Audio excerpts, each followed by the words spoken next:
Itu Ibu memang karyawan swasta. Eh, Tertulisnya di sini karyawan ya, swasta. tidak, saya pegang beberapa perusahaan. Warga negara Indonesia ya. Ya, Ibu kenal dengan para pemohon itu? kenal? Ada hubungan keluarga, Tidak ada, hubungan pekerjaan apalagi ya? tidak ada. Ya, Enggak ada ya. Ibu bersedia sebelum diambil keterangannya untuk disumpah terlebih dahulu? bersedia. Silakan Bu, berdiri satu langkah ke depan. Ini sebagai saksi ya? Betul yang mulia, sebagai saksi. Ikuti ucapan sumpahnya Bu ya. Bismillahirrahmanirrahim. Bismillahirrohmanirrohim. Demi Allah saya bersumpah Demi Allah saya bersumpah bahwa saya bahwa saya sebagai saksi dalam perkara ini sebagai saksi dalam perkara ini akan memberikan keterangan yang benar akan memberikan keterangan yang benar dan tidak lain daripada yang sebenarnya. dan tidak lain daripada yang sebenarnya. Silakan duduk Bu. Baik, Ibu Titin ini saksi yang saudara pemohon ajukan. Betul yang mulia. Ini akan menerangkan seputar apa ini? Menerangkan karena beliau inilah Bu Titin adalah yang pertama mendapatkan kuasa dari keluarga daripada terpidana saat itu untuk mereka dampingi sebagai kuasa hukum, dan beliaulah yang banyak mengetahui di awal, dan jalan cerita kami akan dengarkan peristiwa dari awal ketika Bu Titin menangani peristiwa kejadian 2016 yang lalu, yang mulia. Semua perkara ya? Semua perkara. Ya, silakan Pak. Itu dimulai pertanyaan. Baik, selamat pagi Bu Titin. Pak Bu Titin sehat hari ini ya? Alhamdulillah sehat. Bu Titin, kita ingin mendengar langsung to the point saja. Mhm. Yang pertama, bahwa apakah Bu Titin benar atau tanggal berapa Bu Titin mendapatkan kuasa dari keluarga para terpidana di awal dari sejak penangkapan 31 Agustus 2016 yang lalu. Mungkin Ibu bisa ceritakan. Ya, terima kasih. Mohon izin yang mulia. Sejak tanggal 31 malam hari 31 Agustus 2016, salah seorang yang ditangkap, orang tuanya datang ke kantor kami dan menyatakan anaknya ditangkap pada sore hari. Orang tua Eko Ramadhani, itu yang pertama. Selanjutnya, secara berturut-turut saya mendapatkan kuasa dari 7 tersangka lain dari tanggal 31 Agustus sampai tanggal 5 September 2016. Mohon izin yang mulia saya buka berkasnya. Boleh? Terima kasih.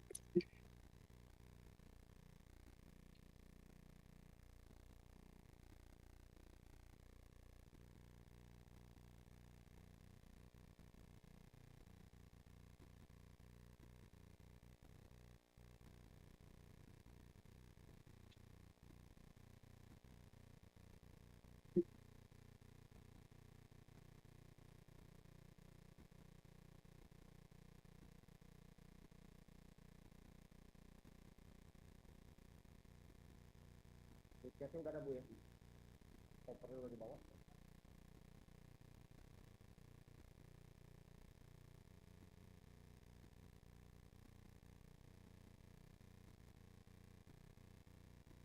Ini langsung ke Thailand.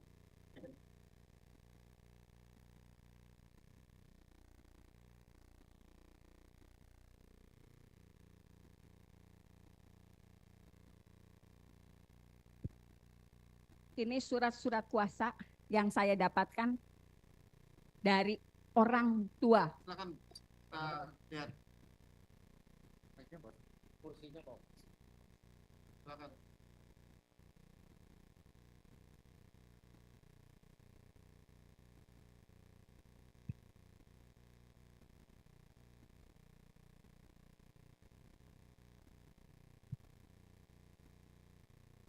Yang pertama kali Eko. Pakai mic-nya Bu. Yang pertama kali Eko, orang tuanya pada malam hari. Orang tuanya sudah datang pada malam hari. Kemudian itu berturut-turut tanggalnya. Tanggal 31 itu langsung tanda tangan surat kuasa? Tanggal 31 itu karena orang tuanya sudah datang, saya datang tanggal 1 September ke Polres Cirebon Kota. Enggak, maksud saya itu Tanggal Tanggal 1 ditandatangani oleh Eko-nya. Eko. Ya. Oh berarti belum tanda tangan surat kuasa Ya. pada saat itu ya? Itu karena malam harinya orang tuanya datang memberikan identitas, saya ketik di tanggal itu. Nah yang lainnya ketik di tanggal yang saat ditandatangani.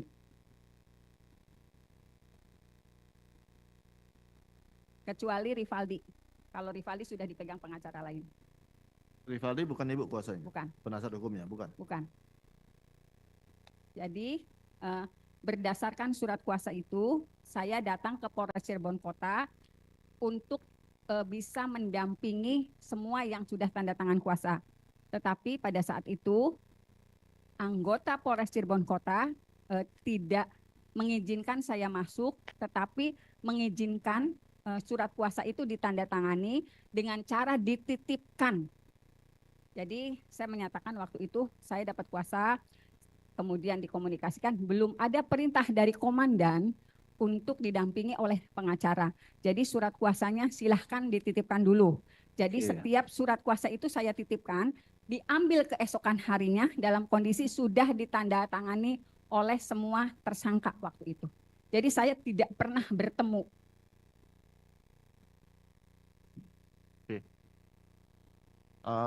Ada yang mau ditanyakan?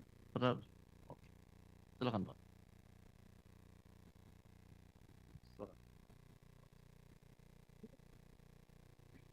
Saya tidak diizinkan bertemu dengan alasan belum mendapatkan perintah dari komandan untuk mempertemukan dengan kuasa hukum yang mendampingi.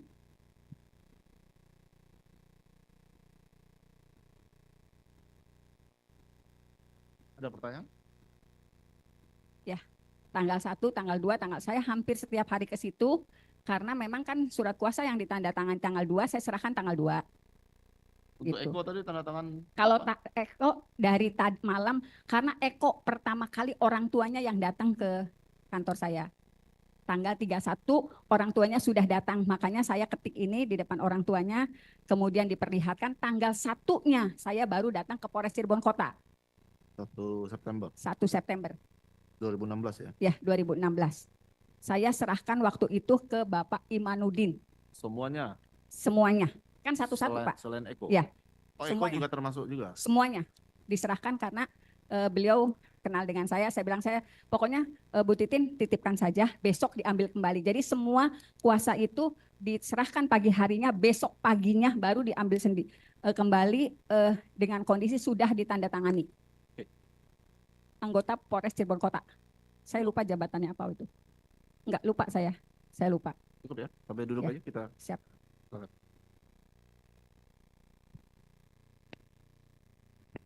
Baik, saudara saksi, saya lanjutkan.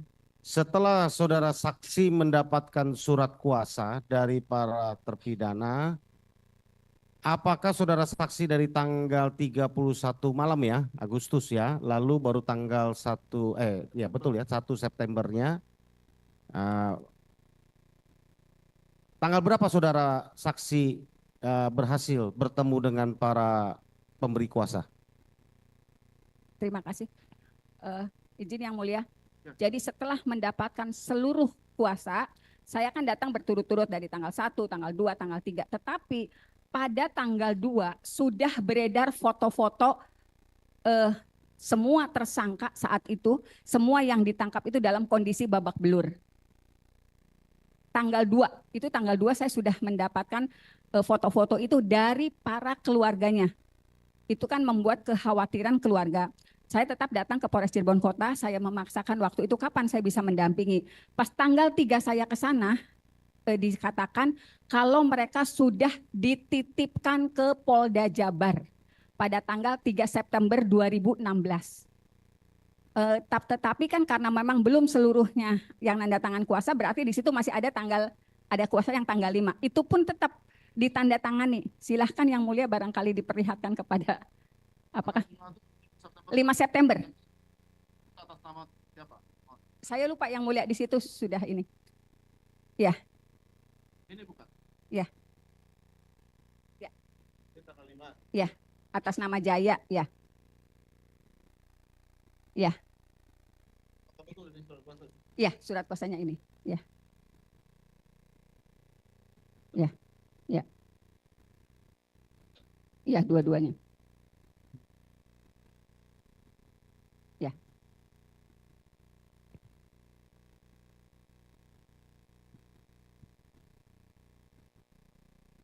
Karena kalau tidak salah memang ada 2 surat kuasa yang mulia kalau tidak salah. Oke, saudara saksi. Saudara saksi bisa perlihatkan foto yang saudara saksi diperlihatkan oleh keluarga ada? Ke depan Bu, ke depan Bu, diperlihatkan. Ke depan, maju. Pertama kali Ibu tanya nih. Pertama kali Ibu melihat foto ini kiriman dari orang tua siapa? Saya lupa karena semua keluarga punya foto ini sebetulnya. Ya, yang menunjukkan kepada Ibu nih ini Saya lupa foto. waktu itu. Saya lupa. Ya, betul-betul lupa. Tapi ini dari keluarga yang ditangkap. Ada pertanyaan? Ya. Ada. Oke, Bawa lagi. cukup ya. Jadi foto yang sama kami juga ada miliki, jadi sudah sama Bu Titin. Jadi setelah saudara saksi menerima kuasa, ya, tanggal berapa saudara berhasil akhirnya menemui para pemberi kuasa? Saya tidak pernah ketemu kecuali pas rekonstruksi. Karena pada tanggal ketika tahu di Polda Jabar, saya juga mendatangi Polda Jabar pada tanggal 5. Kemudian tanggal 6 saya datangi lagi Polda Jabar. Nah, pada tanggal 7, karena informasinya semuanya sudah di Polda Jabar, saya mendatangi Polda Jabar pada tanggal 7 September 2016 bersama keluarga yang ditangkap. Nah, pada saat itu karena kekhawatiran orang tua waktu itu, orang tuanya udah nggak bisa ngelihat anak-anaknya, kemudian ada foto yang beredar. Akhirnya kami berinisiatif untuk melaporkan ke Propam Polda di tanggal 7 September 2016. Namun waktu itu saya tidak bisa mendampingi ke Propam Polda untuk buat laporan karena surat kuasa aslinya belum diterima oleh Polda Jabar. Jadi saya nggak ngerti surat kuasa asli yang saya serahkan di Polres Cirebon Kota nyangkut di mana. Untung sempat saya fotokopi dulu. Bu, saudara saksi, saya ingin melanjutkan tadi sebelum pertanyaan lain karena saudara saksi sudah menyinggung tentang laporan ke Propam Polda Jabar.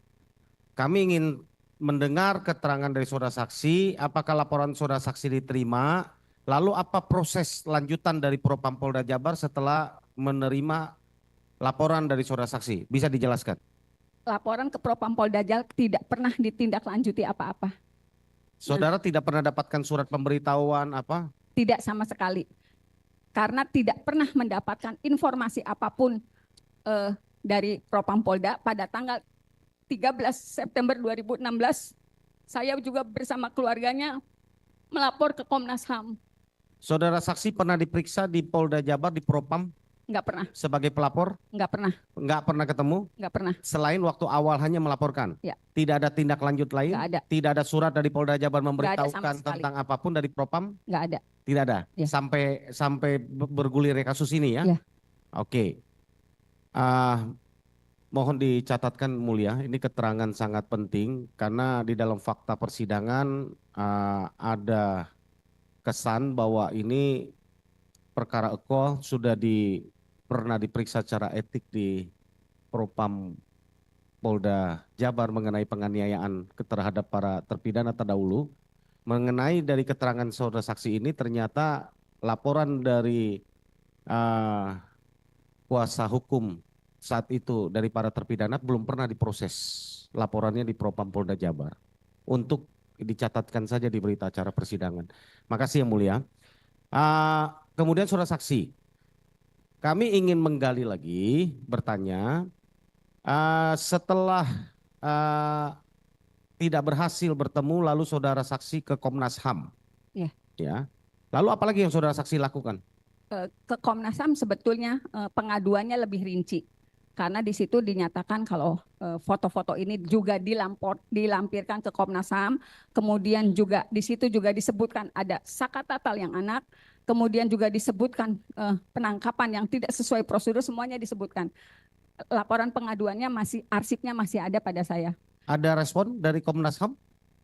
Responnya Komnas HAM pada tanggal 7 Januari 2017 mengirim surat ke Polda Jabar untuk mengklarifikasi apa yang saya sampaikan di tanggal 13 September 2016 ke Komnas HAM. Jadi setelah 4 bulan berarti ya? Ya. 4 bulan ya, baru 4 bulan. direspon ya?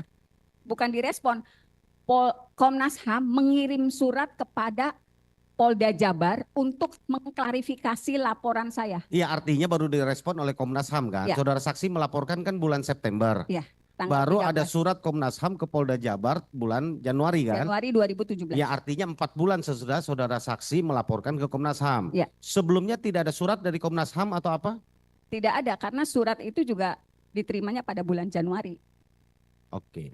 Surat yang saudara saksi laporkan juga diterima bulan Januari maksudnya? Enggak, surat yang Komnas HAM meminta klarifikasi ke Polda Jabar, kan tembusannya Saudara dikirimkan juga saksi saya. punya dokumen ya, tanda menyerahkan surat ke Komnas Punya. HAM tanggal berapa ya? Oke. Punya semua. Makasih. Ya. Saudara saksi sesudah saudara saksi melaporkan ke Komnas HAM ya, kan dijawabnya di Januari. Lalu yang kembali ke September ya. Tanggal berapa akhirnya berhasil bertemu dengan para terpidana dan siapa? Saya tidak pernah bertemu dengan semua terpidana terdakwa waktu itu sampai mereka rekonstruksi. Tetapi pada tanggal 15 September 2016, karena kan saya juga nyimpen nomor handphone, waktu itu masih handphone model klip. Saya waktu itu berulang-ulang karena saya terus cari tahu siapa yang bisa saya akses di Polda. Saya orang Cirebon, nggak ada akses ke Polda. Akhirnya saya dikasih nomor penyidik Polda Jabar yang orang Indramayu. Pada tanggal 15 September 2016, karena saya terus memohon agar saya bisa mendampingi dan hanya pada penyidik yang dari Indramayu itu mau yang berkomunikasi dengan saya. Namanya Pak Dodi. Pada tanggal 15 September 2016, saya dikasih kabar besok Sakatatal tahap 2 tanggal 16 September 2016. Saya kaget, loh kok udah tahap 2? Karena informasinya tanggal 15, di dalam surat kuasa itu kan saya tergabung dengan pengacara senior. Waktu itu saya menyampaikan, Pak, di tanggal 15 September setelah saya nerima telepon akan ada pelimpahan tahap 2. Saya bilang, Pak, besok Sakatatal dilimpahkan tahap 2. Saya nggak pernah ngedampingin. Waktu itu pengacara senior bilang, Tin, kamu pegang perkara ini sendiri. Apapun resikonya, kamu pegang sendiri. Mohon maaf, saya nggak bisa nyebutnya nama karena udah almarhum. Kemudian, kenapa Bapak nggak mau sidang? Si AA karunya sudah dipanggil. Saya nggak usah pakai mic yang mulia.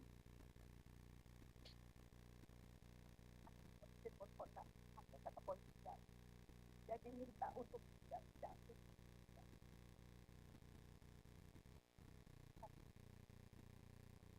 Pakai mic aja Bu. Terbuka.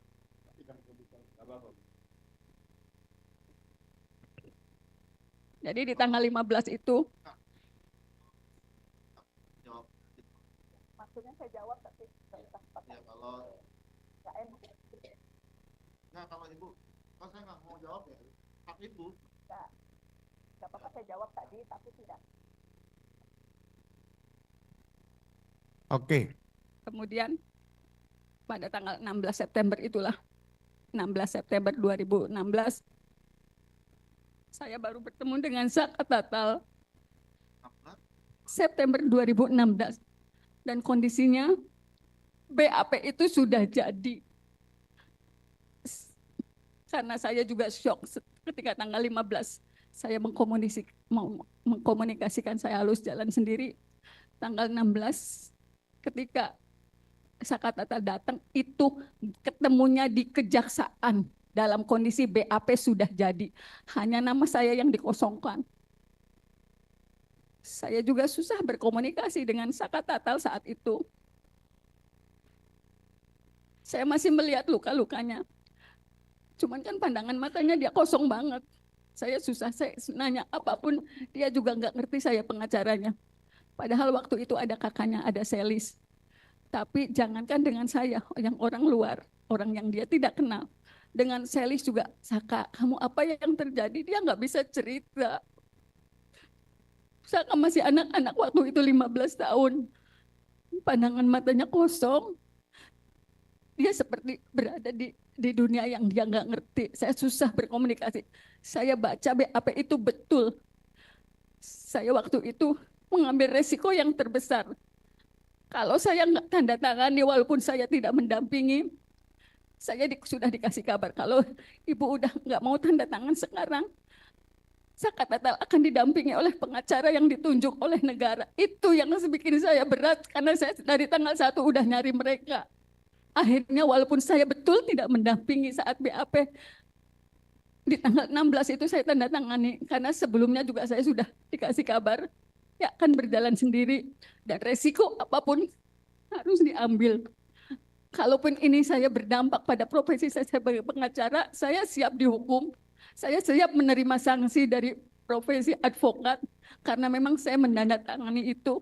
Karena saya juga udah berusaha banget untuk mendapatkan mereka sebelum saya ketemu Sakatatal di tanggal 16 September. Dan itu sebetulnya ditandatangani itu di Kejaksaan Kota. Kejaksaan Kota Cirebon di kantornya. Saya ruangannya lupa, tapi itu memang ditandatangannya di kantor kejaksaan.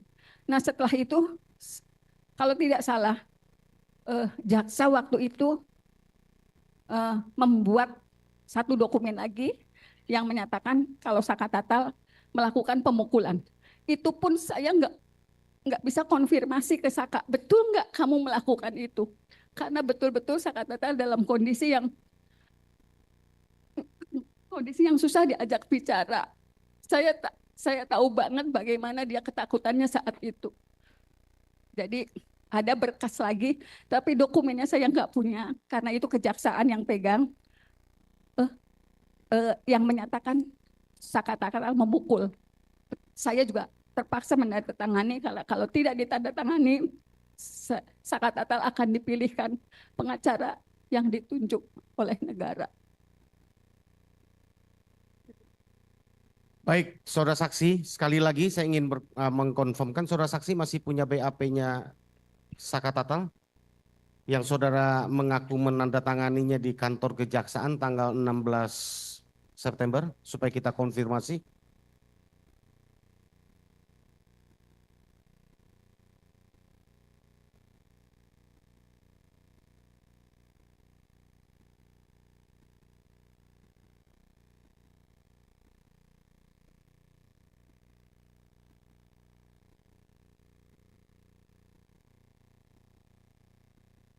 Ini yang penting mulia, karena di dalam berkas memang BAP ada tanda tangan dari saudara saksi sebagai penasihat hukum, tapi dalam keterangannya tadi saudara saksi mengaku tidak menandatangani selama pendampingan, tetapi dia menandatanganinya tanggal 16 September 2016. Karena itu salah satu alat kekeliruan dan kekhilafan yang kami ajukan dalam persidangan ini.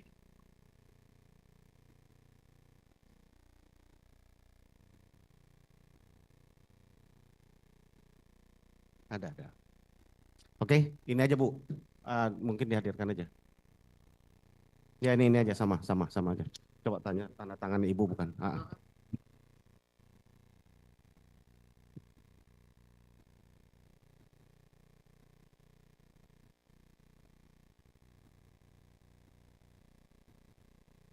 Ya betul di tanda tangan saya. Ini sama tanda tangannya? Ya. Itu betul tanda tangan Ibu Ya. ya? Yang di berkas yang Ibu punya itu sama tanda tangannya? Tanda tangannya. Sama tanda tangannya. Di tanggal 16 September itu yang saya dapat suratnya ini yang mulia. Bukan P21. Itu 22 September ini. Ini bunyinya tanggal 13 September. Jadi surat yang saya dapatkan di tanggal 16 tuh ini. P21-nya nggak saya dapat. Yang saya dapatkan ini. Tapi P21-nya nggak saya dapat. Ya, yang tanggal 16 tuh komunikasinya tahap 2, tapi surat yang diberikan ini. Ya. Pengantar ke tahap 2, tapi saya tanda tangannya tanggal 16 di kejaksaan, tapi tertanggalnya saya dapatnya ini suratnya. Ya. Ya.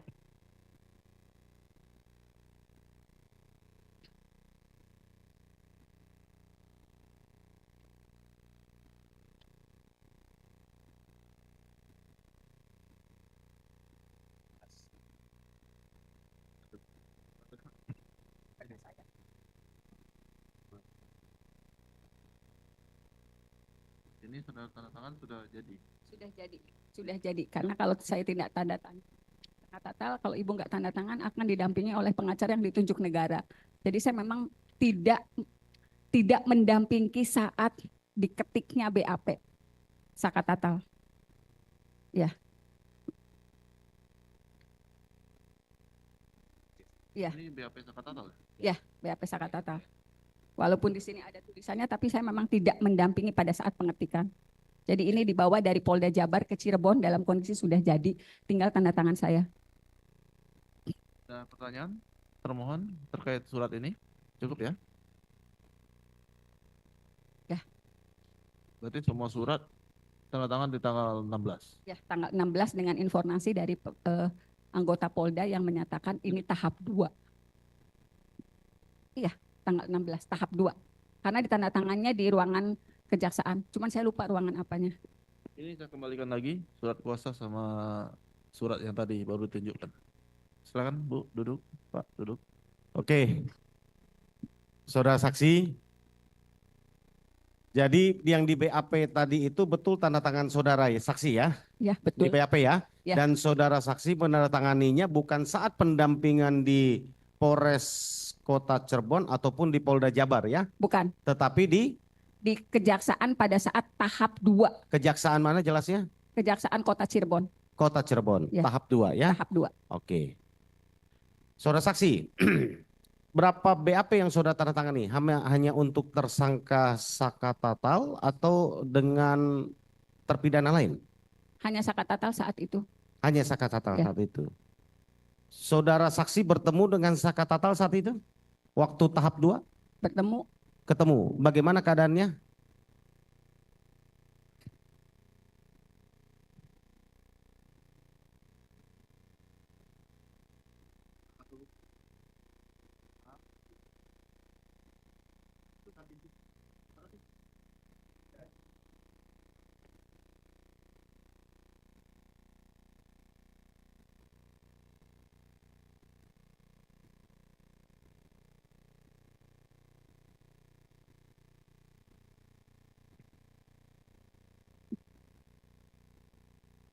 Saat itu Sakatatal memang sangat sulit diajak bicara. Jangankan oleh saya, tetapi juga oleh keluarganya. Waktu itu ada Selis. Saya waktu itu ngomong ke Selis, coba diajak ngomong, bener enggak seperti itu. Sakatatal cuma geleng-geleng kepala, tapi dia nggak jawab apa-apa.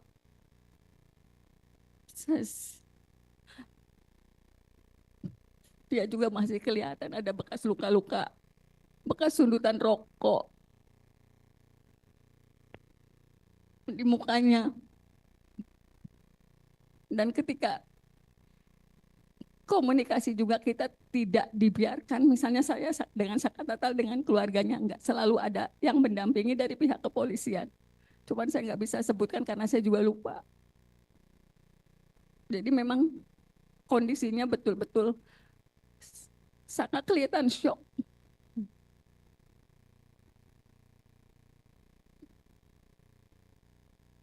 Dia menerima perlakuan yang luar biasa karena dia sempat menulis di secari kertas yang disampaikan kepada keluarganya. Teteh, saya disiksa, disetrum, disuruh minum air kencing. Cuma kalimat itu yang dia tulis di kertas kemudian dikasih ke keluarganya. Cuman untuk komunikasi dia nggak bisa sama sekali. Dan kejadian itu sampai November 2016. Kak Natal masih susah diajak ngomong ketika sudah di rutan juga.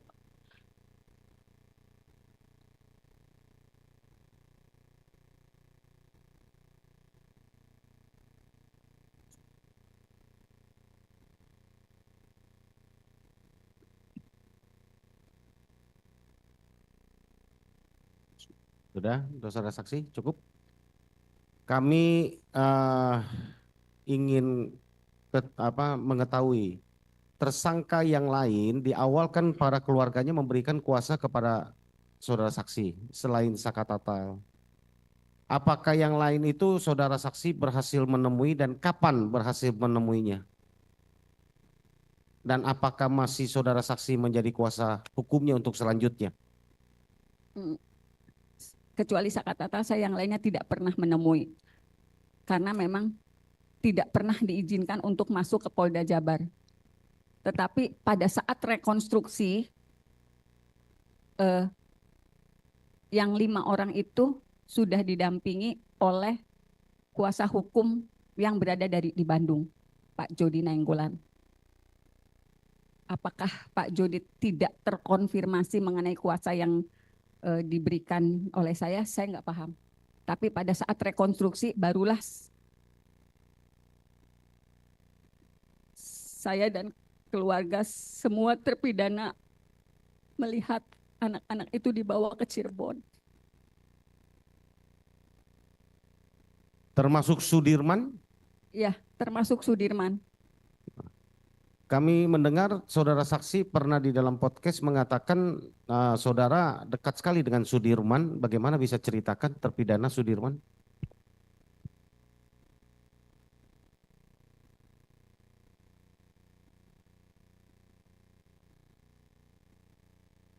Ditenangkan dulu, Bu. Nah, kalau Ibu mau minum, silakan di luar. Saya kasih tempat. Kalau di sini mungkin duduk. Nggak boleh duduk. Kalau mau di Ibu, Pak saya izin angkat diri mau minum dulu ya. Habis kok. Bisa lanjut. Angkat dulu. Pak Ibu merasa saya mengenal keluarga Sudirman bukan hanya dengan Sudirman, juga keluarganya.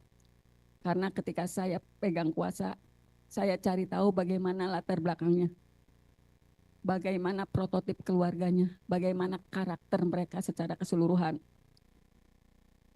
Pada saat itu yang saya lihat, ibu dan ayahnya Sudirman, mohon maaf, bukan orang yang pandai berkomunikasi. Ketika saya datang untuk mencari tahu bagaimana karakter yang ada, cuma mereka nangis karena mereka meyakini Sudirman adalah anak yang baik. Saya juga terinformasi kalau Sudirman, kalau mereka sih bilangnya idiot. Jadi Sudirman tuh gampang disuruh-suruh orang. Kalau dia main bersama teman-temannya, dia lebih sering dibully dan disuruh ngapa-ngapain, misalnya ngambilin minum, ngebeliin jajan. Itu Sudirman tipenya seperti itu.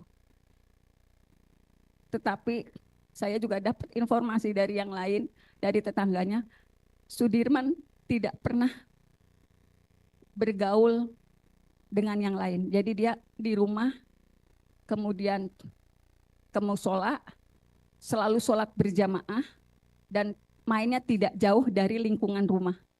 Oke. Itu yang saya terima dari keluarga Sudirman. Walaupun untuk informasi itu pun saya sangat sulit menggalinya karena memang keluarga Sudirman itu, mohon maaf kalau saya bilang, mungkin gennya untuk tingkat kecerdasannya tidak terlalu luar biasa. Saya melihatnya seperti itu karena sampai hari ini pun kalau saya berkomunikasi dengan ibu bapaknya itu sangat sulit sulit untuk mereka mau berkomunikasi dengan baik. Saya harus pelan-pelan.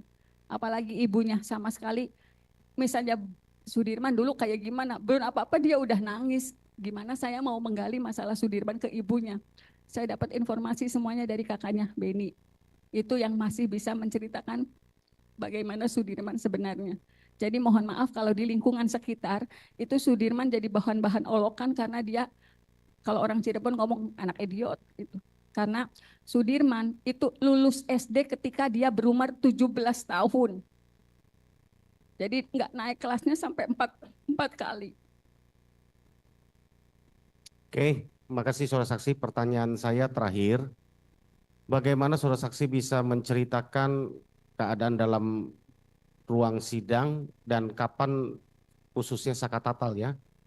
Nah, itu tanggal berapa dimulai sidangnya, lalu diputusnya kapan, saksi apa saja yang dihadirkan, dan bagaimana situasi sidangnya? Itu yang dari saya, mungkin bisa diceritakan. Sakatatal sidang tanggal 3 Oktober 2016. Putusannya tanggal 10 Oktober 2016. Hanya 7 hari sidangnya? Ya, setiap hari. Untuk kasus 340, itu yang pertama disidangkan ya, 1 bulan setelah dia dilakukan penangkapan. Tanggal 31 Agustus ditangkap, 3 Oktober Sidang. sudah disidang. Ya, tanggal 10 sudah putusan. Tanggal 10 Oktober sudah putusan. Ya. Ya, lanjut cerita.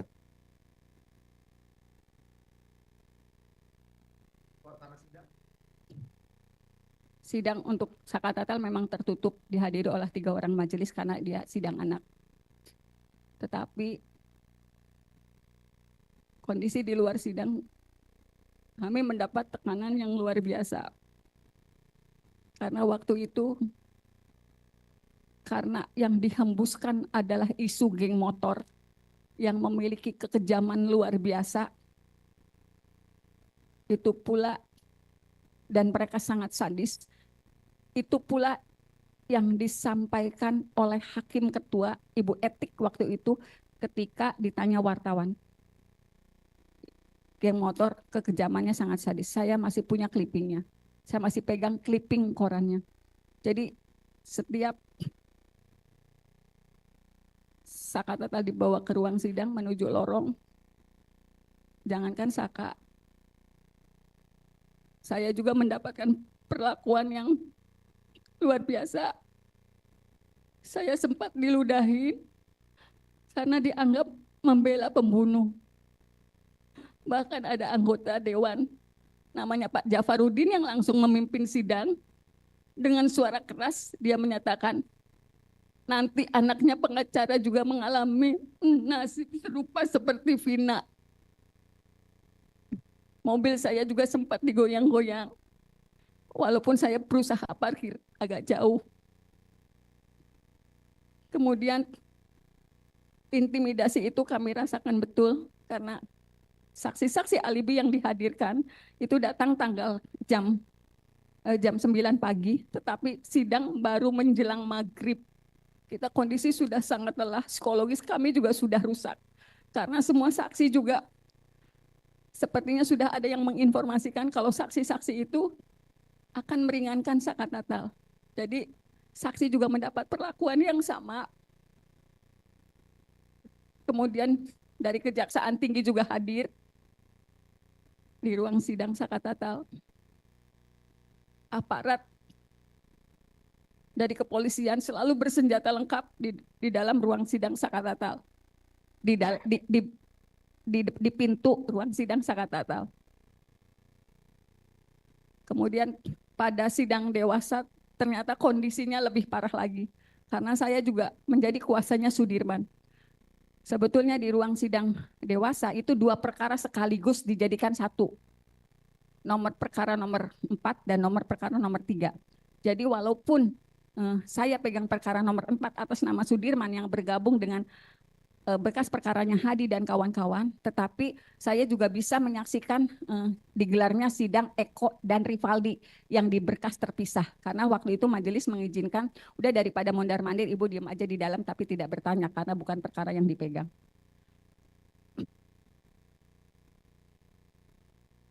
Kalau dalam sidang TK hari ini, jaksa selalu menanyakan apakah ada penganiayaan, pemukulan oleh hakim dan jaksa. Sebetulnya saya yang bisa bercerita. Secara psikologis kami dirusak betul-betul oleh penyidik yang masuk dengan membawa pistol untuk memberikan keterangan. Dan jaksa sama sekali tidak pernah memerintahkan pistol itu ditaruh. Justru yang ngomong pistol itu disimpan karena kekhawatiran justru dari pengacara. Kemudian juga ada seorang penyidik, yang ada seorang anggota kepolisian yang waktu itu dijadikan saksi, karena sebetulnya di sidang dewasa, anak-anak sudah menyatakan, saya disiksa, saya disetrum, terpaksa mengakui sesuai BAP, karena sudah ditulis di papan tulis. Itu sebenarnya sudah disampaikan di sidang 2016. Saya disuruh minum air kencing, sebetulnya sudah, dan itu saya cantumkan dalam pledoi saya sebetulnya. Tetapi semua diabaikan oleh majelis. Kemudian juga ada seorang, saya lupa namanya, dia masuk, mohon maaf, kalau waktu itu kami melihatnya dia dalam kondisi yang tidak stabil. Karena ketika diminta menjadi saksi marah-marah, kemudian ketika dikonfirmasi apakah betul orang ini yang melakukan saksi yang melakukan pemukulan, waktu itu saya ingat betul Eko yang mengangguk. Iya betul, Bapak ini yang mukul saya. Tetapi saat itu saksi dari kepolisian bangun dengan menarik kursi, kemudian ketika keluar dari ruang sidang, sebelum keluar dari sidang, dia berbalik, terus menunjukkan tangan seperti pistol ke Eko, di depan majelis, di depan jaksa, kemudian keluar dan membanting pintu. Itu yang saya sebut penganiayaan secara psikologis. Dan itu tidak siapapun berani menegur. Hakim waktu itu menjelaskan, mohon maaf, harap dimaklumi karena yang bersangkutan sedang sakit. Jadi hakim yang membela pada saat itu ketika, ya saya lupa orangnya. Saya lupa siapa. Jadi hakim ketua yang menyatakan dimaklumi aja karena yang bersangkutan sedang sakit. Demi Allah saya katakan itu yang sebenarnya. Ada Cindy Sembiring yang juga hadir di ruang sidang dan merupakan pengacara Rivaldi. Boleh dikonfirmasi ke semua termohon. Siap, pemohon. Saya lupa yang mulia, saya lupa. Atas perkara yang nomor 4 dan nomor 3. Karena kan sidangnya sebenarnya jadi satu, ya? Enggak, perkara nomor 4 dulu, ketika sudah selesai perkara nomor 3. Nah saya tuh walaupun perkara nomor 3 saya tidak keluar dari ruang sidang gitu. Yang perkara nomor 3 atas nama Eko, karena waktu itu Eko yang langsung ditunjuk oleh yang bersangkutan. Yang mulia, boleh kita minta konfirmasi dari pemohon Eko untuk berkaitan dengan kesaksian tadi untuk menguatkan betul apa tidak supaya kita confirm. Nanti Pak, kan ada tanggapannya. Oh ya, kalau diizinkan mulia maksudnya untuk. Di akhir persidangan kita. Ya makasih. Ada lagi pertanyaannya? Dari saya cukup mulia. Silakan kalau ada tambahan. Saya nambahkan satu aja Bu Titin Busa sebagai saksi. Ibu kan megang Sakatatal untuk perkara anak dan Sudirman. Kapan Ibu terima berkas perkara? Karena sebagai kuasa kan kita harus punya berkas untuk kemudian kita bisa membuat pledoi dan lain sebagainya. Terima kasih yang mulia, saya jelaskan. Pada saat pada saat 3 Oktober 2016 saya sudah mengajukan permohonan untuk meminta berkas salinan berita acara. Mohon maaf suratnya masih ada, boleh diperlihatkan? Boleh. Karena biasanya saya bikin rangkap 2.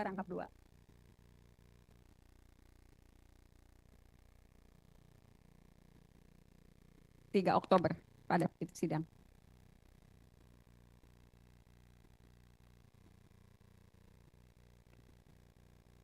Ini yang Sakatatal.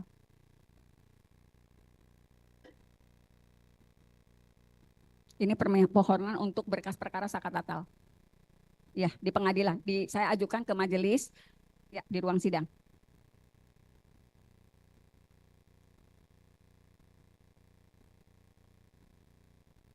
Ya, ke majelis hakim.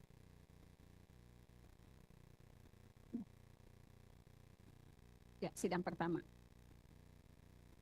Itu tanggal 3 3 Oktober 2000. waktu pertama kali sidang ya.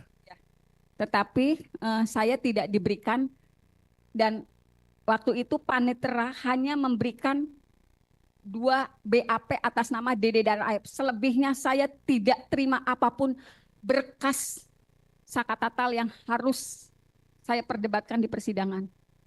Mohon maaf, ini berkas yang diberikan panitera.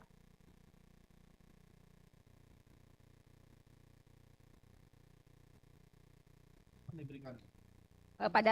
Ya, Ya, Ibu. Ya.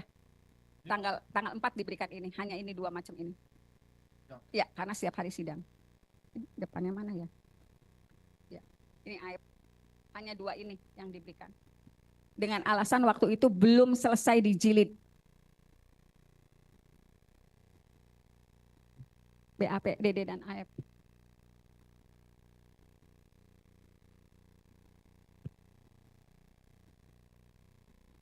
Ada.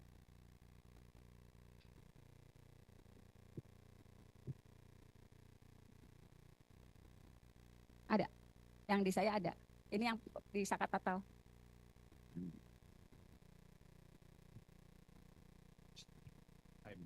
Ya.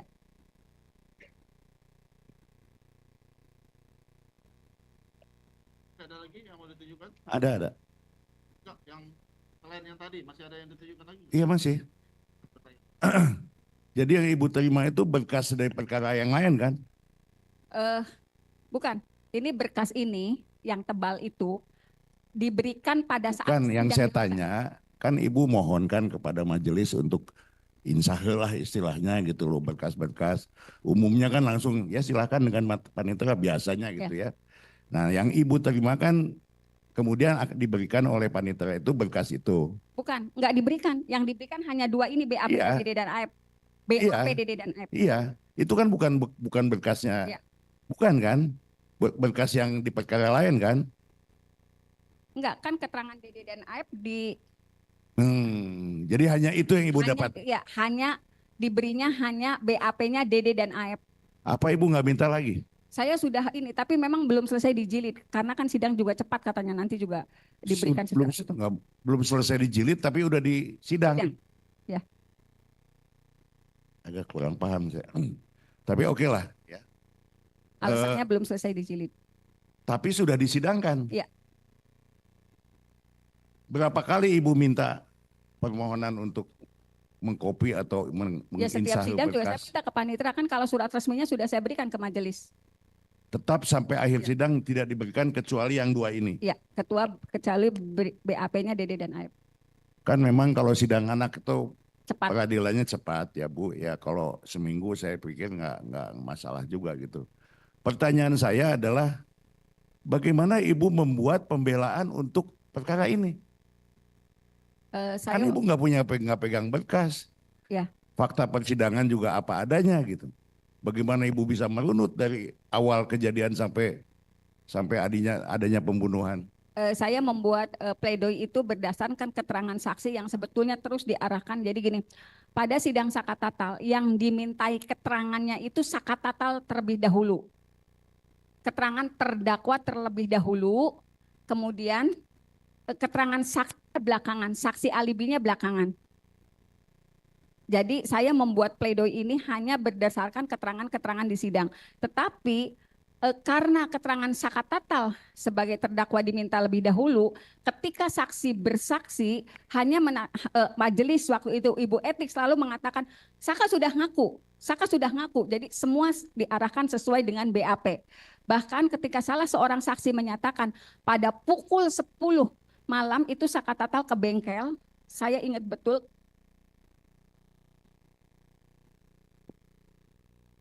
Karena itu juga termemori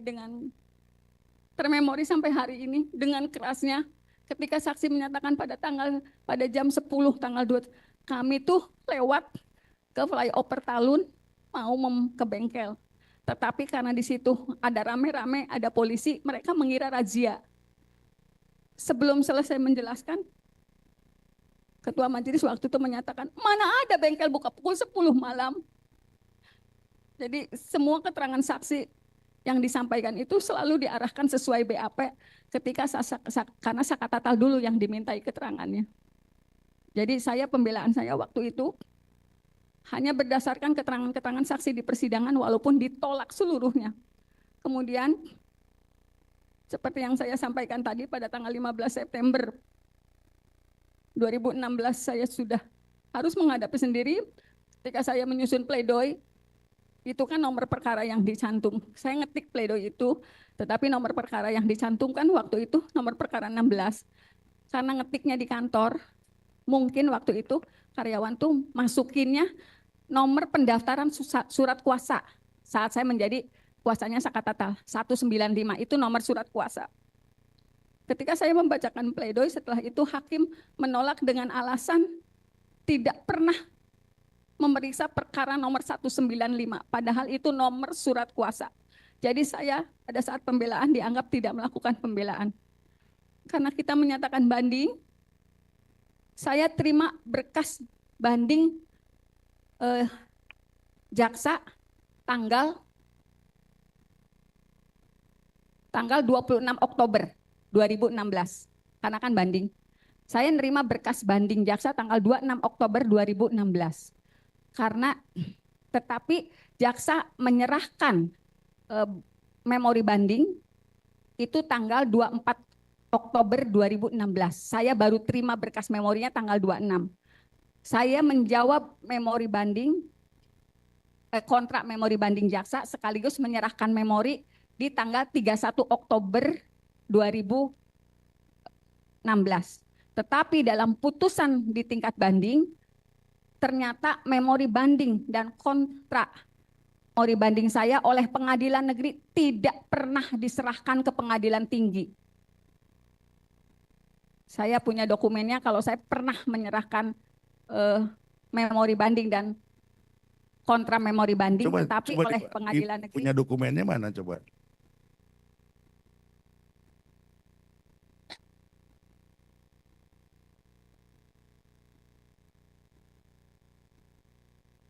Ibu mengadakan banding masih dalam waktu 14 hari. Tenggang 14 hari itu. Atau setelahnya. Ya, enggak ya. 7 hari. Ya. Anak. Kan waktunya 7 hari.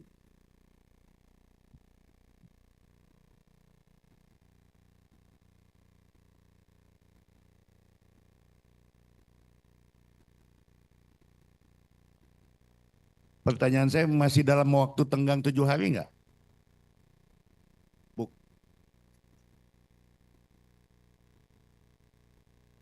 Ada waktu vonis, langsung ibu menyatakan banding gitu.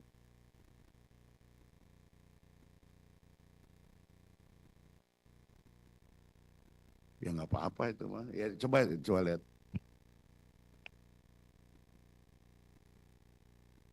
Nggak, kita mengkorek ini supaya kita tahu bagaimana pengadilan pada waktu itu berjalan gitu loh. Apakah sesuai dengan KUHAP atau dan lain sebagainya gitu. Silakan.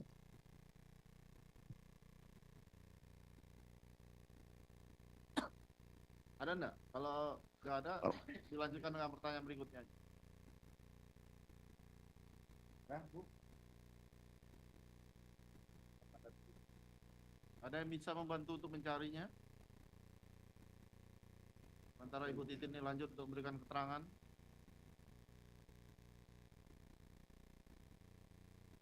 Oh, nggak bisa. Yang penting buat kami adalah memori banding ibu sudah ada diterima oleh kejaksaan gitu. Oleh pengadilan. Ini memori banding. Sebelumnya Ibu nyatakan di sidang. Kan ditanyakan haknya anak pada saat kan anak kan. Apakah terima, menolak, atau menerima pikir-pikir atau mengajukan banding. Ya. Dan pada saat di persidangan Ibu menyatakan langsung Banding. Ya. akan mengajukan banding. banding ya. Namun pada saat itu belum diserahkan. Memorinya ya kan Memorinya. harus, ya. Karena jaksa banding saya banding. Baik. Jaksanya banding juga pada Banding saat. ya, Penuntut jaksa banding ya, penuntut jaksa- umum pada saat itu banding. banding juga. Baik. Jadi kita sama-sama banding. Ini memorinya. Ya. Sidangnya diputus tanggal 10. Tanggal 10. Ya, menurut Ya. keterangan Ibu tanggal 10 tadi kan. Ya. Ini kapan dikirimnya? Ibu serahkannya kapan ke pengadilan? 1 November. 1 November. 1 November. Ini diterimanya 1 November. Tanggal 31 saya ininya.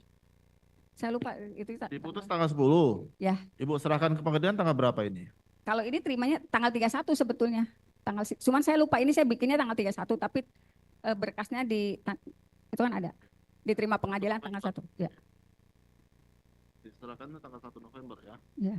Terima pengadilan. Oke, ada yang mau ditanyakan pada saat ini? Memorinya? Izin Bu. Apa namanya? Sutrisno Sutrisno. Bardi. Jabatannya? Panitra. Dulu sebentar. Tanggal berapa sih putusan? Ya. Ini kan banding. Iya. Ya banding. Cukup? Pak, mau lihat silakan.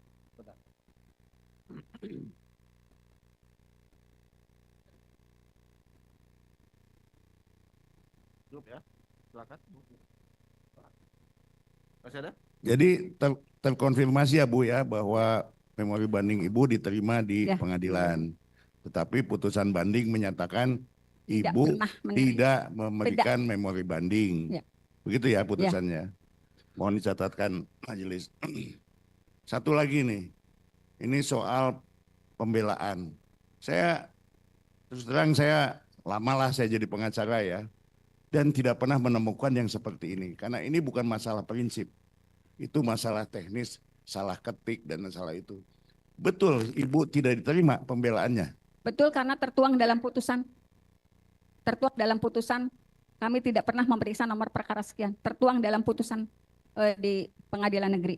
Oleh karena kesalahan teknis yang soal nomor itu tadi. Bukan Ya. nomor perkara tapi nomor kuasa. Nomor kuasa. Karena dalam memori banding juga saya menyatakan kalau saya salah mengetik walaupun itu nomornya nomor kuasa yang dikeluarkan di pengadilan, tetapi jaksa melakukan yang sama, mengeluarkan surat yang dikeluarkan oleh kejaksaan tapi diterima oleh pengadilan. Sebenarnya saya sudah nyampaikan itu. Ya, saya juga sering kali, bukan Ya. puluhan kali bahkan lah. Itu Kalau ada dituangkan dalam kesalahan itu putusan. biasanya di renvoy. Karena dipanggil. materinya materi pembelaan sidang itu. Ya, sebetulnya. gitu loh. Oke, nggak apa-apa. Ya. Memang faktanya seperti itu Ya. ya.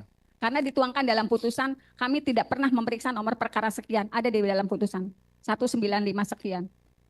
Padahal itu daftar surat kuasa saya mendampingi Saka Tatal di persidangan. Ibu kan kuasa pada waktu itu yang melihat dan merasakan lah bagaimana. Menurut Ibu itu kriminalisasi atau bagaimana? Bagaimana Ibu menilainya? Sebetulnya Karena akibat itu kan ini di penjara seumur hidup tuh. saya yang hadir di situ di 2016 sebetulnya saya yakin Pak Majelis. Saya yakin nggak pernah ada peristiwa pembunuhan dan pemerkosaan yang tertuang dalam dakwaan. Karena ternyata saat berjalannya proses dari dakwaan saja sudah banyak masalah.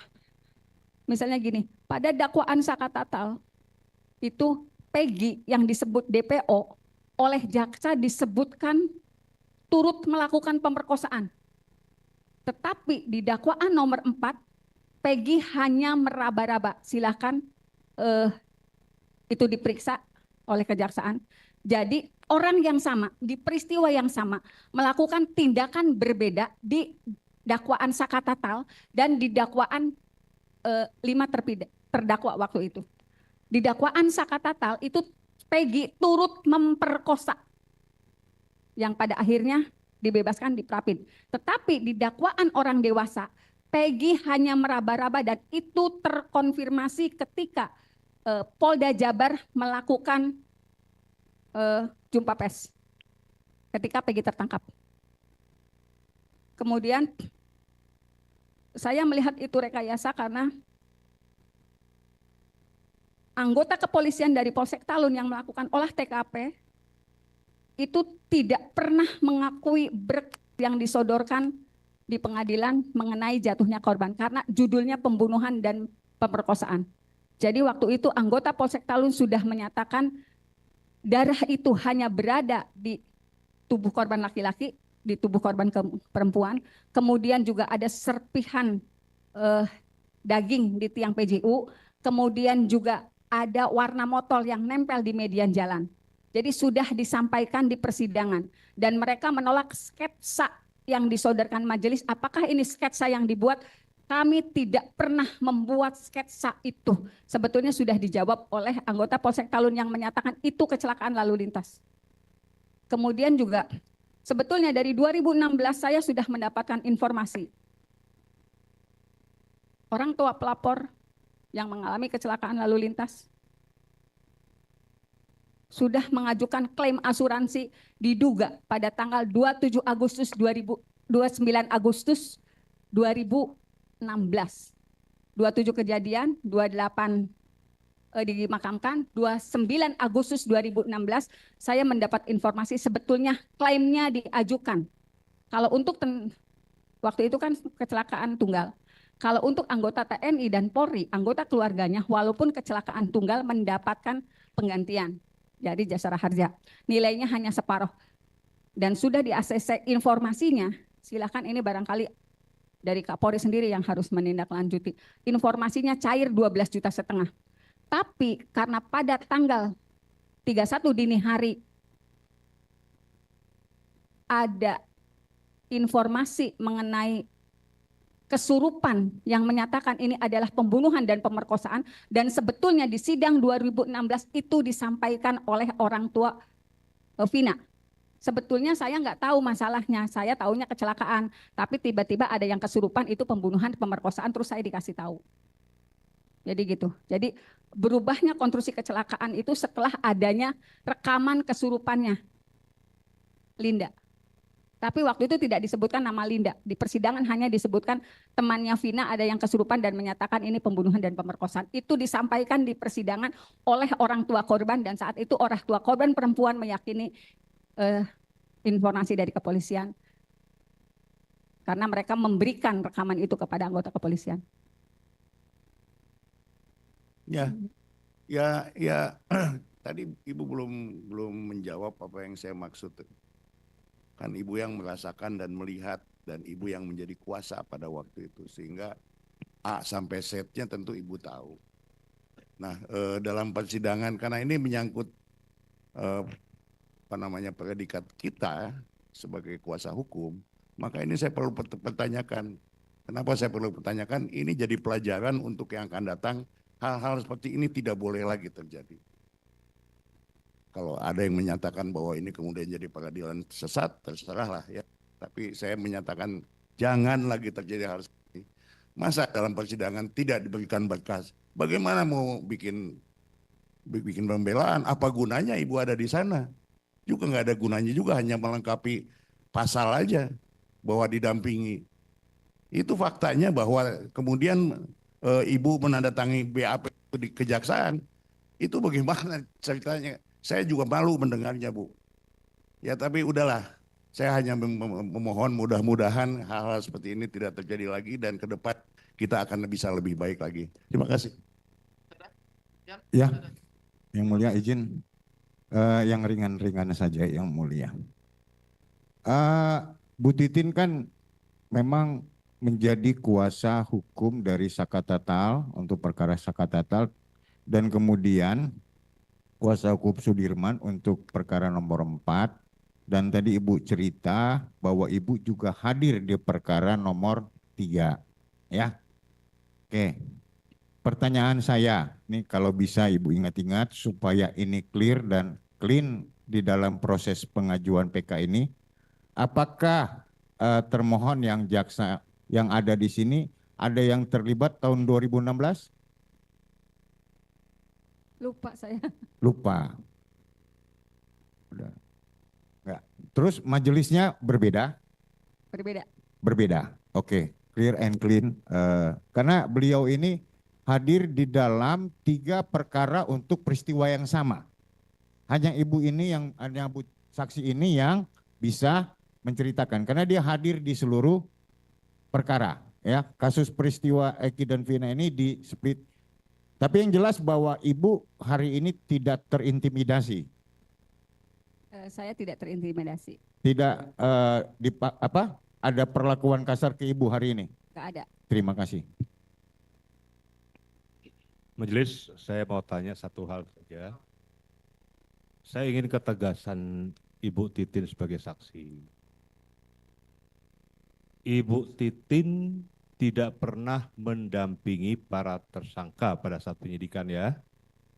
Ibu Titin tidak pernah mendampingi pada saat dilakukan pemeriksaan terhadap para tersangka. Jadi sama sekali tidak pernah. Dan Ibu Titin sebagai saksi saat ini, yang dulu sebagai pengacara para tersangka, tidak pernah membaca BAP dari mereka? Waktu Saka Tatal kan sempat saya baca dulu. Ya, terus? Kan saya coba nanya, Saka kamu tapi dia kan nggak ngerti saya. Dia juga, ya itu pandangannya kosong, saya nggak bisa nanya banyak sama dia. Ini kamu betul enggak? Soalnya saya harus tanda tangan. Gitu. Tapi kan sebelumnya sudah diinformasikan kalau ibu nggak mau tanda tangan, hari ini juga kami siapkan. Oke, pertanyaan saya, ibu tidak pernah mendampingi, tidak pernah ikut dalam pemeriksaan, tapi ibu baca BAP. Kemudian ibu tanda tangan BAP itu. Kenapa itu ibu lakukan? Kalau ibu tidak pernah mendampingi, tidak pernah sebagai, ini ketegasan saja supaya ini masyarakat luas ditonton oleh live ini, supaya mereka tahu bahwa sesuai dengan keterangan beberapa saksi yang lalu, mereka juga diminta tanda tangan BAP yang sudah jadi. Berarti ibu tanda tangan BAP yang sudah jadi. Clear ya? Terima kasih Majelis Hakim.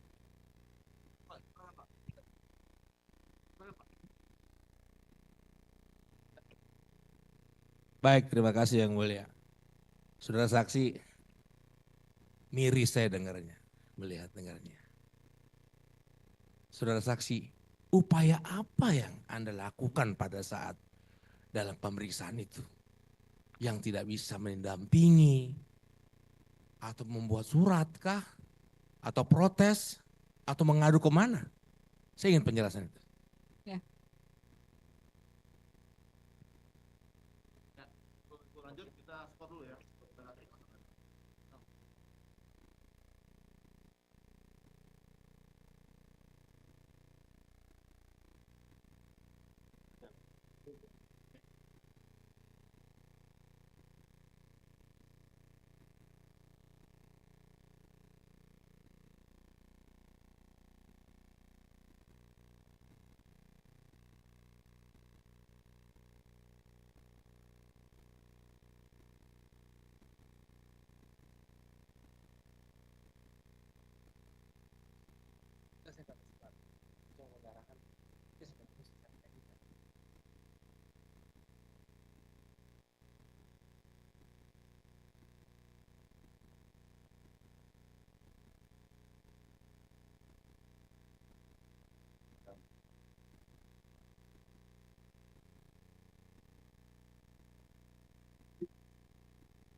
Gua hasil clipping, tempel di kertas.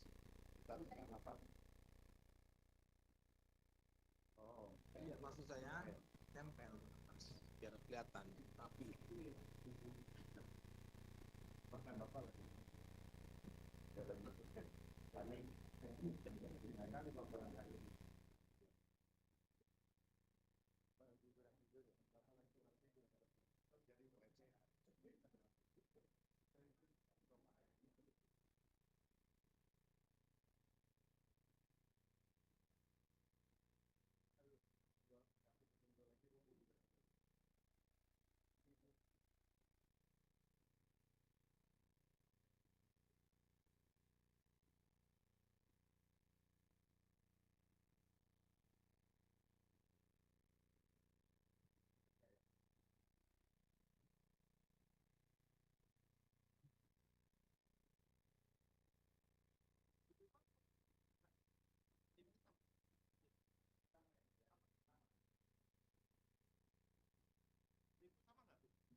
Apa upayanya?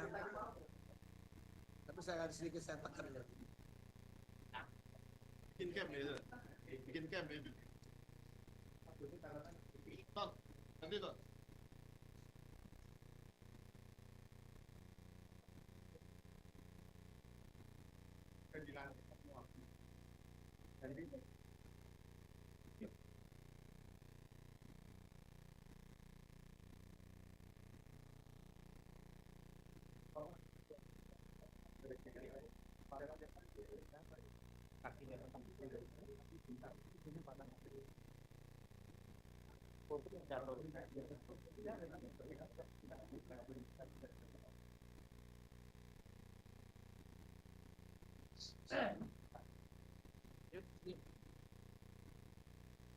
Apa lagi, Bung?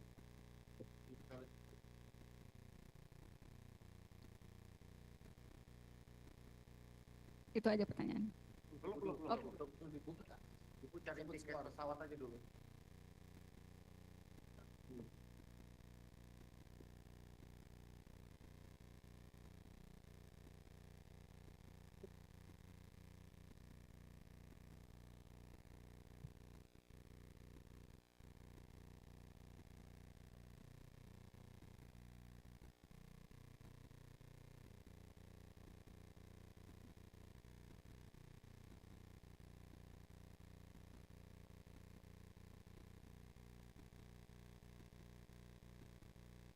Lanjut.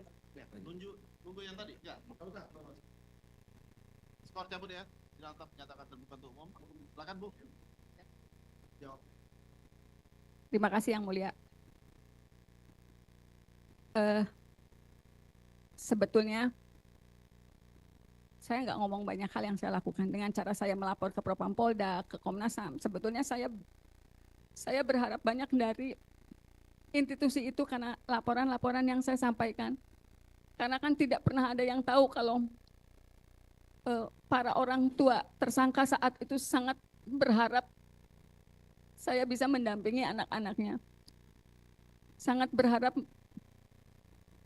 karena mereka juga keyakinan tidak pernah melakukan perbuatan yang dituduhkan. Mereka sangat berharap.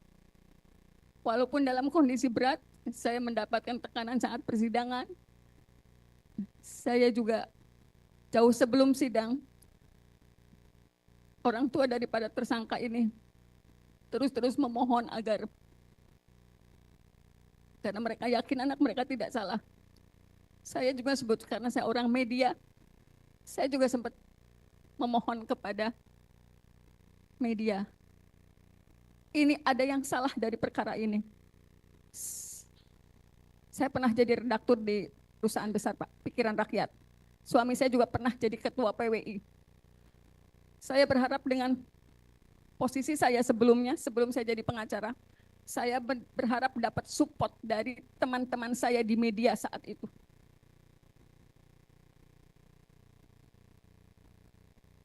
Di 2016, bulan Mei tanggal 19, bulan Mei, ini saya lupa tanggal-tanggalnya, ini koran-korannya. Semua saya selalu komunikasikan, ini rekayasa.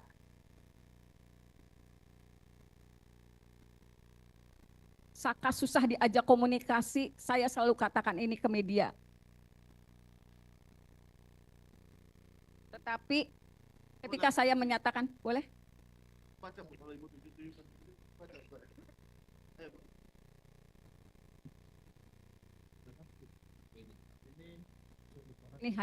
Ini hakim yang Ibu Etik menyatakan hakim geng motor sadis dan kejam. Jadi ketika saya ngomong rekayasa, media hanya membeli porsi segini dan tidak bisa dijadikan halaman satu. Ya, dia bicara saat ini. Gimana, Bu? Ya, sidang dewasa. Ini bulan Mei ini. Itu pada saat hakim menangani perkaranya Saka Tatal. Dia membuat keterangan pers. Kemudian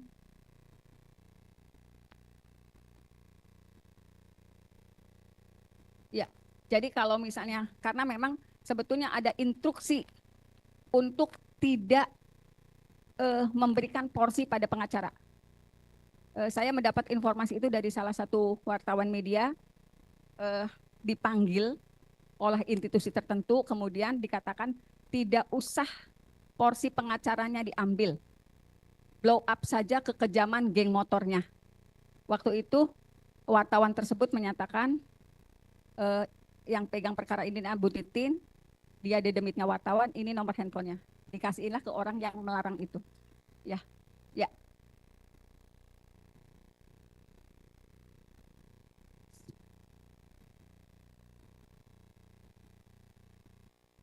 Dibacakan. Iya. Iya. Tapi ditolak semua. Setelah melakukan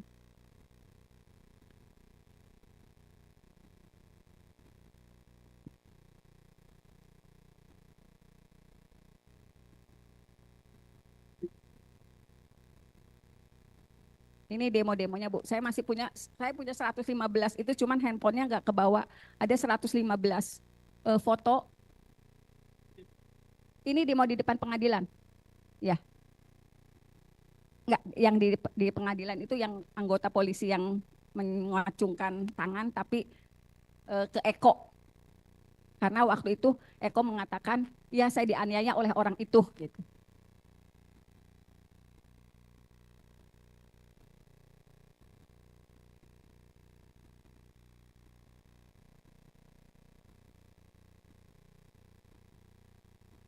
Enggak ada nanti jadiin.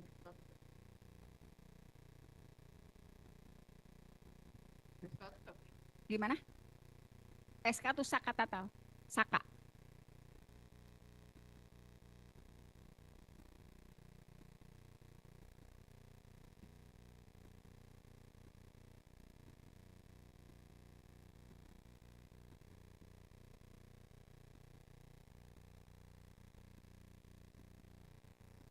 Beda. Ya. Beda-beda semua. Ini enggak semua ya, masih ada sih, cuman yang penting-pentingnya saya.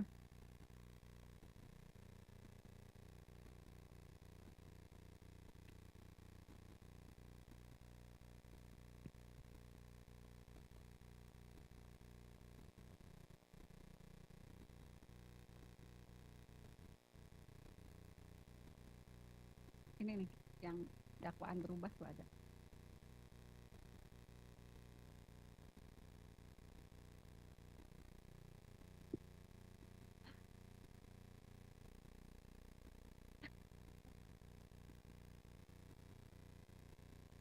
Wartawan. Bukan, saya hanya narasumber, yang bikinnya wartawan.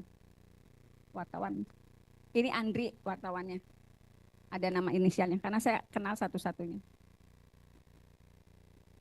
Ini wartawan Radar. Ya. Karena kan kalau wartawan kan posnya, kalau saya pengadilan punya wartawan sendiri. Biasa kepolisian kejaksaan satu wartawan. Kemudian ekonomi wartawan lain gitu. Jadi kalau wartawan kriminal pasti kejar kimpol. Dulu istilahnya kepolisian kejaksaan kehakiman. Jadi pasti punya wartawan sendiri, punya pos-posnya sendiri. Kita ngomongnya pos. Ini bukan saya yang bikin, ini wartawan yang bersangkutan. Ya. Pas dakwaan pertama. Bukan, kalau dari BAP penganiayaan, kedakwaan 340. Ya. BAP-nya ya 170. Bukan. Bukan. Dari BAP-nya 170, kedakwaannya 340. 340.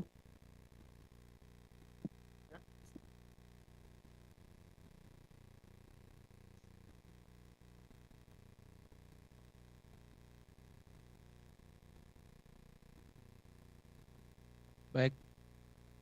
Jadi gimana Ibu, sudah upaya Ibu Ya. cukup sudah penjelasannya? Ada lagi? Ya, karena gini, pada sidang kesaksian Saka. Bentar. Nah, saya masih bertanyakan, masih dalam proses penyidikan. Upaya apa yang Ibu lakukan tadi, Ibu sudah jelaskan tadi. Ya. Ibu sudah jelaskan ya. Mhm. Oke. Jadi yang saya mau tanya yang kedua, Di dalam persidangan tersebut, ya, Ibu kan selaku penasihat hukum sama kayak kami di sini, ya kan. Ibu mempunyai satu suatu pembelaan, pertanyaan. Apa yang Ibu lakukan pada persidangan itu waktu itu? Apa yang Ibu lakukan di situ dan suasananya seperti apa? Dan Ibu apa yang Ibu yang kira-kira Ibu itu ditekan atau tidak dalam persidangan? Kalau di sidang dewasa sebetulnya kan semua barang bukti yang disodorkan itu tidak pernah diakui oleh para terdakwa waktu itu. Tetapi pada sidang pemeriksaan dokter yang menerima Vina waktu itu, memang kan dia menyebut ada perdarahan. Sebetulnya saya juga nggak tahu, saya sempat nanya, itu yang disebut perdarahannya itu karena menstruasi atau bukan? Sebetulnya sudah saya tanyakan itu. Jadi untuk memastikan saya itu pengen punya keyakinan, tapi waktu itu oleh dokter yang bersangkutan bukan dijawabnya. Kemudian juga saya berusaha meyakinkan kalau para terdakwa itu tidak terlibat dalam perkara ini. Saya waktu itu memohonkan kepada majelis, saya bilang saya hafal betul daerah itu, ada antara 5 sampai 7 CCTV, itu saya ingat betul, saya nanya seperti itu di sidang tanggal 17 Februari 2017. Saya meminta agar majelis meminta kepada jaksa untuk menghadirkan CCTV. Nah, saat itu yang dihadirkan kan para orang yang melakukan penangkapan. Waktu itu dijawab di sidang 17 Februari 2017, kalau CCTV itu sudah ada, tetapi tidak bisa dibuka karena gelap. Itu yang pertama, jawaban anggota yang melakukan penangkapan. Karena waktu itu saya gini, untuk meyakinkan saya sebagai kuasa hukum, kalau peristiwa itu ada, untuk meyakinkan majelis, untuk meyakinkan jaksa, saya mohon CCTV daerah itu dibuka karena ada 7 CCTV di situ.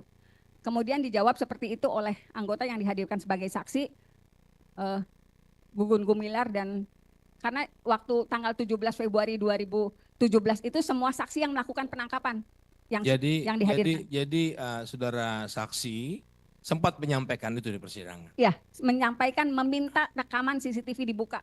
Yang pertama jawaban anggota kepolisian, CCTV tidak bisa dilihat karena gelap. Jadi saksi sebagai PH masih sempat memberikan? Bukan, saya meminta paksa. Meminta, ya. Gitu kan. Kemudian CCTV tidak bisa dibuka, jawaban anggota yang lainnya tidak bisa dibuka karena anggota Polres Cirebon tidak ada yang memiliki keahlian untuk membuka CCTV.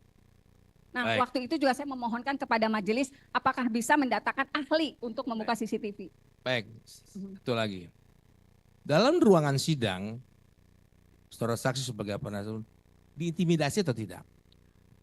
Karena gini, karena tadi saudara saksi mengatakan dijaga ketat, ada yang bersenjata, ya. Ada nggak saudara saksi diperlihatkan dipelototin oleh itu sih? Itu aja, silakan. Ya. Begini yang mulia, saya wartawan kepolisian, kejaksaan, kehakiman di Polres Sumber. Suami saya ketua PWI, wartawan kepolisian, kejaksaan di Polres Kota Cirebon.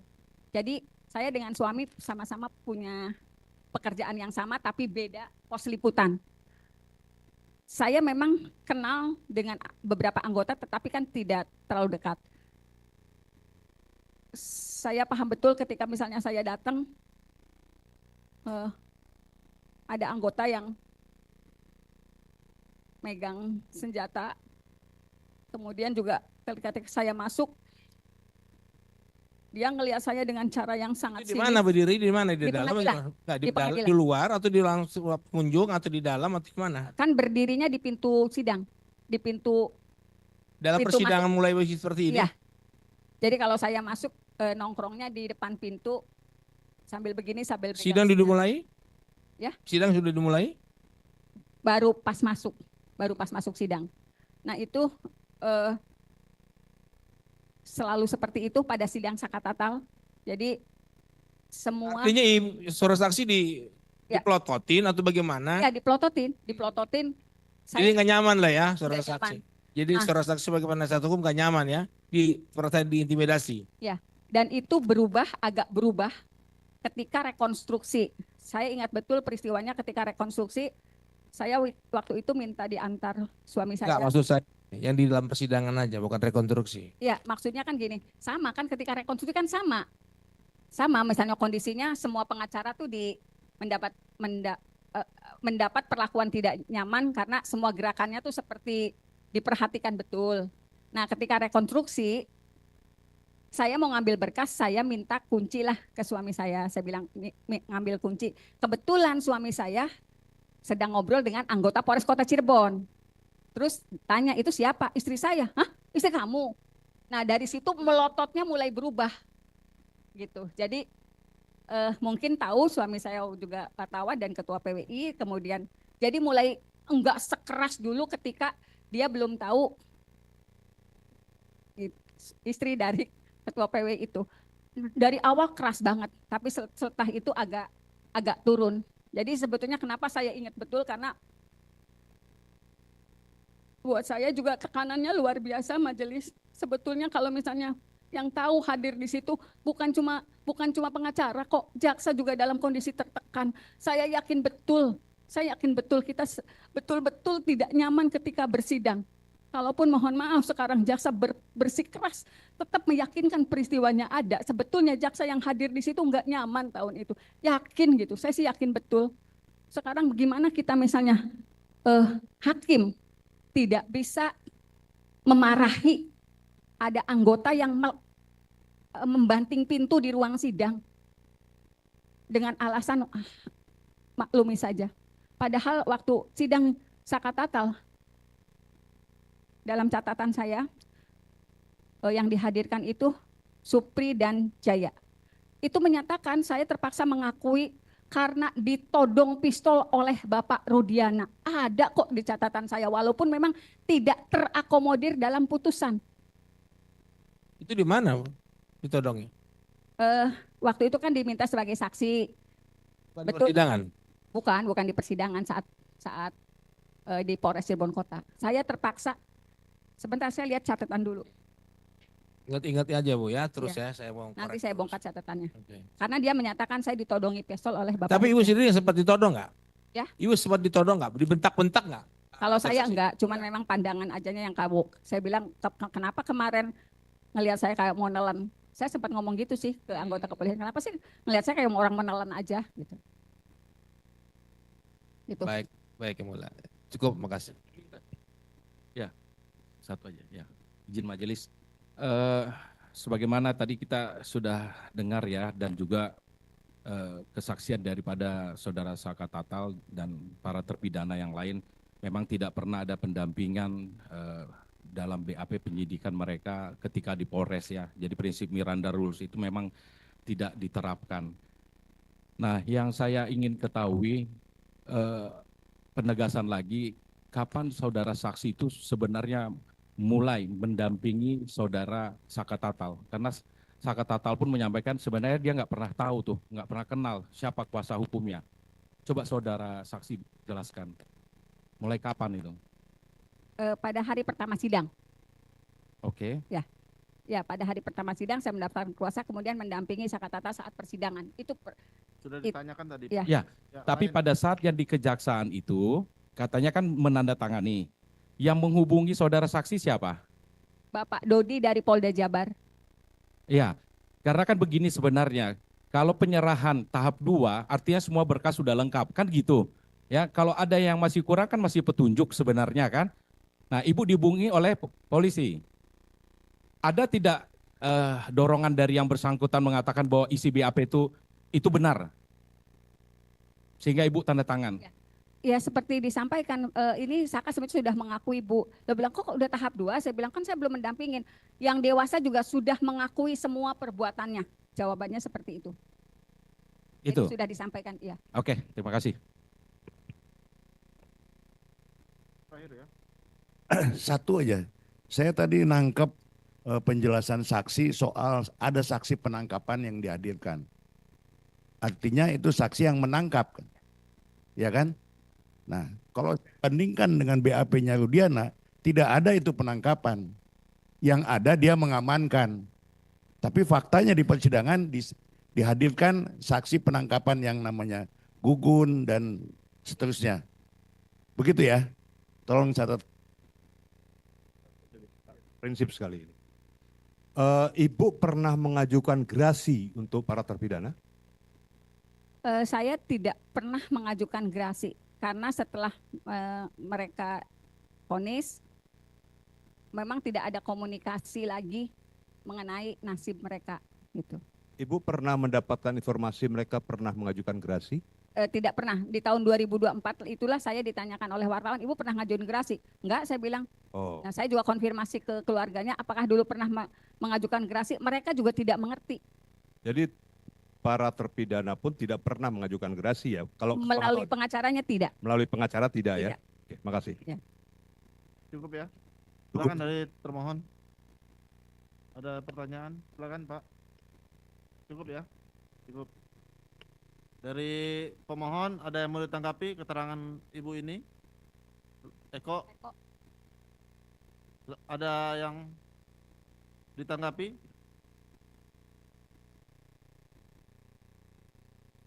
Benar adanya nodongan pistol itu, cuma pas Eko nunjuk, iya betul itu orangnya, tapi pas ditodong Eko nggak lihat pas nunduk Eko karena ketakutan.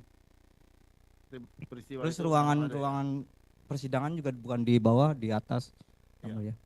Terus selesai jam 11 malam. Kalau yang tadi yang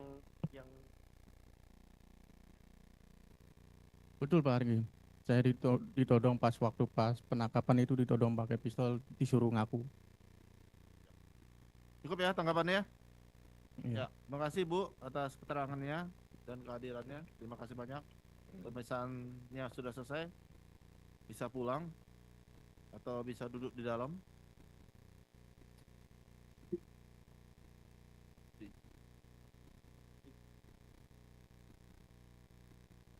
Dipersiapkan buktinya Pak. Kita lanjut bukti Rivaldi.